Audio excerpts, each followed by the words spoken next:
So now we're going into the worst level of the game, Altitude Limits. And on my first playthrough, even when I came back to this level as Blaze, I still died multiple times. And not just to the rocket boosters. The thing is, you'd think that Blaze's ability to go really high in the air with her upward air tricks, you'd think that that would be really useful here. But the problem is that it doesn't send you to a higher route. It usually just sends you past the stuff you're supposed to land on and sends you spiral into a bottomless pit. So, and there was also the fact that sometimes I would do the forwards trick when I was trying to do the up trick. So I died a lot here when I was first playing the game, even as Blaze. Like, all of the other levels are fine once you know what to do. They can be fun when you play them after you know how to beat them. But this one, even after you've beaten it a second time, it's still got a lot of problems. It can still kill you multiple times. So I was talking earlier about how they changed the voice cast because they wanted to have voice actors so they would get to pay less. So, we have, we have Jason Griffith as Sonic, we have Erica Schroeder as Blaze, and Amy Pallant as Tails. Like, Sonic Rush and Shadow the Hedgehog marked the point in the series where they decided to just get a female voice actress for Tails, so that they wouldn't have to constantly replace his voice over and over again as his voice actor got older. Because before that, they just had young boys voice it, which made him sound realistic, but generally the young voice actors would not have the best acting chops. Like, at least with most of the voice actors, it wasn't that they were bad actors, it was that their presentation, it was that their direction was awful. But with the little boys, well, you could tell that they were very good at acting. So yeah, we have Amy Pallant as Tails, and to be honest, I don't think that Tails has ever sounded good having a voice actress. Like, there are plenty of actresses out there who can do a convincing young boy voice. Bart Simpson's voice actress, Timmy Turner's voice actress, Tara Strong. Hell, why does Tara Strong voice Tails? She would have sounded like Tails for the rest of the series sounds like a girl. He doesn't sound anything like a little boy. Like, he's 8 years old and he doesn't sound anything like one. Like, Tails has never had a good voice actor, to be honest. The closest he's had to a good voice actor was Connor Brinkus. Or was that his name? He was the voice actor of Tails in one of the cartoons, the old ones. There was this Sonic Generations parody.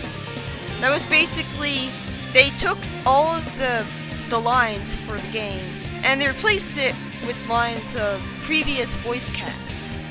Like, it was Sonic Generations with the original voice cast. And to be honest, it sounded a lot better than the actual game. Like, the lines were generally pretty suited to the context, and voices were actually suited to the characters for once. That's the biggest complaint that I have about the voice cast past Dreamcast era. The voices aren't suited to the characters anymore. And there's nothing that takes me out of a cutscene than having a voice that isn't suited to a character. Like, imagine if Shadow the Hedgehog had the voice of Cream the Rabbit. I wouldn't care how good the acting was. And that's essentially what happened with Roger Craig Smith. So yeah, like, I don't think Tails' voice is all that great. Blaze's is perfect. Jason Griffith does a pretty good job as Sonic. Although his acting used to be weird. He got better, like he was at his peak by Unleashed until they fired him naturally. And for Knuckles, you have Dan Green, who is known as Yugi from Yu-Gi-Oh! And I don't like Dan Green as Knuckles. Like, to be honest, he tries to make him sound like a complete joke. Like, comedy relief. He doesn't sound like his serious, responsible, duty-focused old personality. And he also doesn't sound like a tough guy. At all. So, you get two aspects of his personality wrong. Like, again, I don't care if Dan Green is a good voice actor or not. For Knuckles, I mean. Like, I can't tell if he's a good actor or not, because all I'm focusing on is how badly suited the voice is. I just want the old Scott Dreer back for Knuckles, damn it. At least with him, he was actually relatable and funny. And the voice actor that replaced Dan Green was actually doing a good job of imitating him, to the point where a lot of people didn't even notice. So why did Roger Craig Smith do that? Like, it really sounded like he wasn't even trying to sound like the previous voice actors at all. That is honestly someone who shouldn't have even been considered for the role. I mean, I'm sure he's a nice guy in real life, but he really shouldn't have been hired for Sonic. He sounds like a surfer dude. That's a rail, but I always get surprised when I land on it, because there's a whole bunch of other black bars in the background. And I'm busy jumping on platforms, so I always get surprised, especially my first 2 times, that I landed on a rail. But yeah, we've got Dan Green as Knuckles, and we've got Rebecca Honegg as Cream. Like, Rebecca Honegg is Cream, and once again, the voice is very squeaky. Now it's even worse because her voice was pretty raspy afterwards. So, somehow they managed to make Cream's high-pitched voice even worse. And, like, okay, like, not all the 4Kids voice actors were bad. Jason Griffiths was great, and Blazes was great, and the best voice actor of all was Mike Pollock, who is still the voice of Eggman to this day. And he's basically considered to be the best Eggman that there ever was. Like, I like Dean Bristow as Eggman. I like how he actually tries to be intimidating, while at the same time, he does such a great job giving a hammy performance that it actually makes me like hearing his lines. Like, I actually liked Eggman in Sonic Adventure, because he was so delightfully hammy. Mike Pollock does a pretty good job as Eggman, though. Like, he's sarcastic, and he makes him sound charismatic. Although, personally, I can't find him charismatic or likable or anything like that, because he's not fleshed out enough. So he doesn't really strike me as an actual character, just a villain for the sake of being a villain. Like, I can get why he'd be likable on his own, but he's not. There's nothing to that guy. And again, I cannot stress enough, this song suits this level so much better than the one that they actually went with. I love listening to Levitated Ruin from Sonic and the Secret Rings here. It sounds so great, like it does such a good job. It almost makes up for the horrible level that you have to suffer through. But yeah, Mike Pollock and Eggman, Mike Pollock as Eggman and Jason Griffith are really the only good voices in the franchise at this point in the series. Like, the 4Kids era in general does not really have that great of a voice cast. I mean, I guess the acting's better, maybe. There's still a point in time where they had Japanese directors telling them to read their lines over and over again, and the directors didn't really speak English. But, like, Knuckles' actor was okay, sorta. Tails sounded like a girl, Cream was a little squeaky and raspy, and Amy started her trend of sounding like Minnie Mouse. As of this game, in Shadow the Hedgehog, they started giving Amy's voice actor direction where it was like, you have to talk all high-pitched and squeaky to sound sweet and adorable and cute. And I'm like, no, Amy was not about being cute. Amy is all about, she's a female Sonic. I mean, that's literally what she was described as and what she looked like from the very beginning. I liked her more Valley Girl-esque voice in Sonic Adventure. I liked her direction in that game. I mean, sometimes she sounded like a ditz, but that was kind of a character for her. I liked how she sounded more like a normal teenager. And past the Adventure era, they started getting voice actors to act in more comedic ways.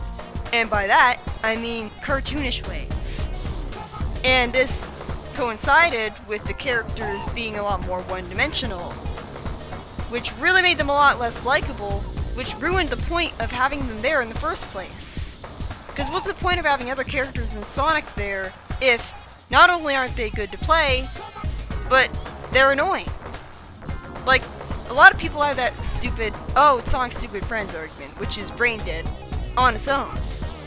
But when Sonic's friends aren't very well written, and, well, Sonic isn't generally written well either. Like, I can only name, like, a few games where he was written so that I really liked him. Like Sonic Adventure 2, for example, when he showed vulnerability and stuff. And Sonic Adventure 1, where he really cared about Tails. But, yeah, like, I don't like how Amy sounds like Minnie Mouse now. It kinda doesn't understand the point of who she is. Like, she's not supposed to be sweet and adorable and cute.